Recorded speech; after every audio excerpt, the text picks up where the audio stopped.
The Mavericks were up 4 at home going to the fourth quarter. And guess what Kawhi Leonard did in the fourth? He went 5 for 5 and 2 of 2 from 3 and scored 12 points. Guess what Paul George did in the fourth quarter? He scored 8 points. Pandemic P, who knew? So your two big guns for the visiting team, the Clippers, scored 20 points in the fourth quarter, and they won the fourth quarter 31-20. They locked down and locked in and locked up on defense, and all of a sudden, right on schedule, Luka disappeared again. He had a couple of garbage baskets at the end. But in the clutch time moments, he was not there for his team. If you notice what Ty Lue did, Ty Lue blitzed Luka, got the ball out of his hand. So I'll live with anybody else making it. But for some reason, Rick Carlisle let Kawhi operate one-on-one. Why wouldn't you blitz him? Why wouldn't you double him to take the ball out of his hands? It says, okay, Reggie Jackson, okay, Marcus Morris Sr. If someone else, you see he had it going. He couldn't miss. Couldn't miss. So let's go to Game 7. Again, weight of the world on the Clippers' shoulders because they had lost all 3 home games. I honestly, truly, from my heart of hearts, from the depths of my soul, I did not believe the Clippers would win yesterday because there are too many demons. They hadn't been able to sniff a win against the Mavericks in Staples. And remember, they have been all-time horrible in early afternoon starts on the weekend in Staples. You can go back several years and look at their record, but just how about this year?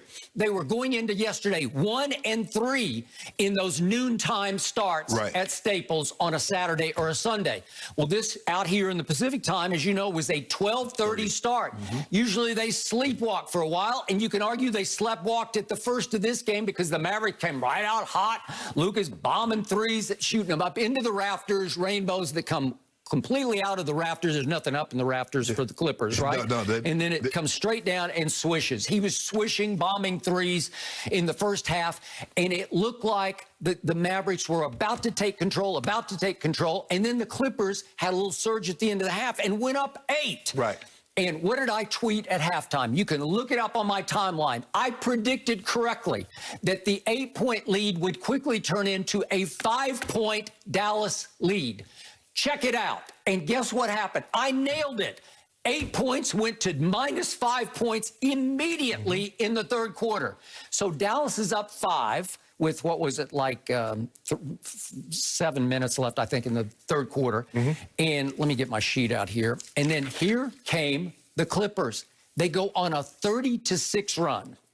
And that run started with a Marcus Morris 3, and again, he was sensational. And he played 2 good games, Skip. He played 3 in Game 7. That's when he needed it. And that was off a Paul George assist. And then Paul George got to the free throw line and made a couple of free throws. And then if we could see the Kawhi dunk with 5:43 left in the third quarter, this is the Kawhi dunk. This is when they seized the lead for good. Boom. That was huge because it really rocked the crowd right past Boban and right past your guy Porzingis. And it somehow sent everyone into a frenzy that they never relinquished. So the point was, over that stretch of 30-6, that's 9 minutes and 33 seconds. Over that stretch, your man Luka scored a grand total of 4 points on 2 of 7, 0 of 3 from 3, and he missed both his free throw attempts. So he was not there when they really needed him most. He missed a couple of bunnies, Skip. And I think the thing is that Luka started getting they played him 45 minutes. Remember, on Friday night, they played him like 43 minutes. Skip, it's hard for him because the difference is that Kawhi can take turns on the ball, Paul George can take turns on the ball, Reggie Jackson can take turns on the ball. Luka, Skip, for whatever reason, Jalen Brunson and Trey Burke did not play well in this series. They had been sensational all year. Jalen Brunson had some stretches in the first 2 games. But, Skip, after that, he became unplayable. Rick Carlisle wanted to go to him, and right away, he going back, Luka, come here, I need you. And so that's what happens. Remember, Jalen Brunson's 6'1". So he plays big, but he's little. But, Skip, they didn't need him to do, they just needed him to give Luka a break, to take off the, Skip, he's normally money from 3. He normally can get to the rim, finish either hand, but for whatever reason, Skip, these moments like this, now role players normally came up big. You look at the Clippers, they came up big. The Mavericks role players did not come up big in this series. Boban might have been the second best role player they had, and he barely plays in the regular season. I agree. Okay, so all season long, I sang the praises of my Clippers because I kept telling you, they're not just leading the NBA in free throw percentage, they are setting the all-time team free throw percentage record in the history of the league. They shot 84%. That's the greatest ever. And then, as you point out, yesterday, what do? They go 24 of 24 in Game 7. 100 is better than 84. 24 of 24 in Game 7. Yeah. Guess what? That was plus 13 over Dallas at the free throw line. Then what have I told you all year long? In percentage shooting, Utah's a great shooting three-point. This is going to be a three-point shootout. They're going to break some records in three-point shots. Okay, but the Clippers led the league in three-point percentage. Yes. And what did they do yesterday? They made 20 of 43. That's 47% in a Game 7 at home. Want to talk about clutch? So they're plus 30 in that mark. They're plus 30. So free throws plus 3-point, they're plus 43. Well, you're probably going to win the game if you're plus 43, okay? And again, this team showed me guts and heart and true grit and backbone and basketball character I wasn't sure it had. And it did so without the missing link that I thought would be playoff Rondo. Do you realize in Game 6 and 7? Skip, he was bad. He played 10 minutes, and then he played 11 minutes. I'm sorry, 10 minutes and 9 minutes. 10 and 9 in Game 6 and 7. And he was 0-4 in Game 6, and yesterday he did make 1-3. But slowly but surely, he fell out of the rotation, and you can't tell me that after the air ball that Kawhi shot at the end of the game, when they got into it, I'm not sure that didn't put Kawhi a little bit in Ty Lue's doghouse. Or maybe Kawhi didn't like it, that he was getting shown up on the floor. Put Rondo in the doghouse. Yeah, put Rondo in the doghouse. That's what I'm saying. I think maybe the guy I thought would be their quarterback has lost his rotation spot to, of all players, Reggie Jackson. Reggie Jackson and Terrence Mann is off the bench before he is. But Skip, if you watch the game Friday night and last night, Rondo didn't have the ball either. Late in the ball game, it was Kawhi. Kawhi ran the offense. Okay, but that's what, remember, the weight of the world was hanging on their shoulders because what had they done against Denver?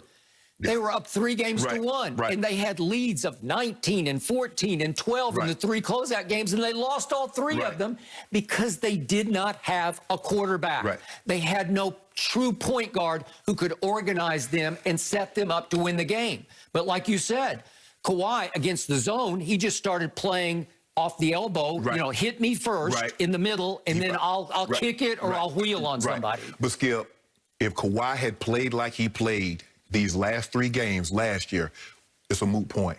Denver's not advancing anywhere. Kawhi did not play like this, Skip. He did not play down the stretch. He could not miss in the 4th quarters of the last 2 ball games. Possessed.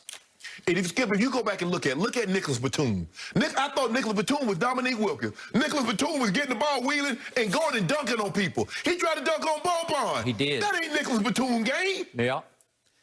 He became the glue of this team, and he can defend at a high level. He couldn't defend Luka. Only Kawhi could defend Luka.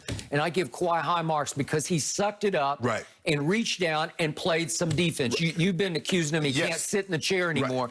He sat in it just enough. Now, again, they were blitzing. He had a second Kawhi take him for like 5 or 6 possessions. Then Paul George would take him. Then Marcus Morris Sr. would take him. Then Terrence Mann would jump on him. Then Batum would jump on him. Rondo would jump on him. And he was like, he's constantly having to compute. Okay, how am I going to attack this guy? How am I going to? They didn't give him a steady diet of anything. And then when the rubber needed to meet the roll in the 4th quarter, they said, you know what? We're going to get this ball at your hands. Hardaway Jr., Finney Smith, Porzingis, Kleber, you other guys, let's see what you guys can do. All right, to finish on Reggie Jackson, he drives me crazy. He also drove the Clippers to a Game 7 win. Because he averaged playing 30 minutes a game in this series. He is the starter and the finisher for this team. And every time I think of Reggie Jackson, I think of the greatest game he ever played. I don't know if you remember this. It was the 2014 playoffs when he was in Oklahoma City. And they were at Memphis, and they were down 2 games to 1. So they're about to go down 3 games to 1.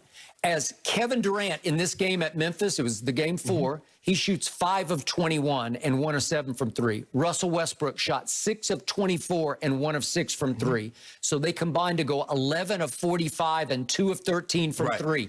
Meanwhile, Reggie Jackson came off the bench to score 32 points and get them home in overtime when he scored 8 of their 12 points.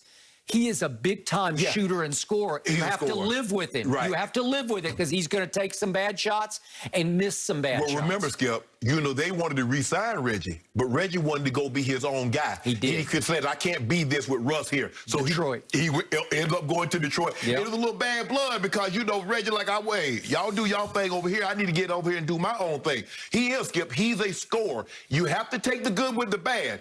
But if he gets hot like he did Friday night, because he kept him in it. He did. He kept him in the ball game because nobody else had it really going, and he was after 3 after 3 after 3. And yesterday, Skip, these role players. Hey, with 1:45 left, Dallas cut it to 7, and I thought, here they go again.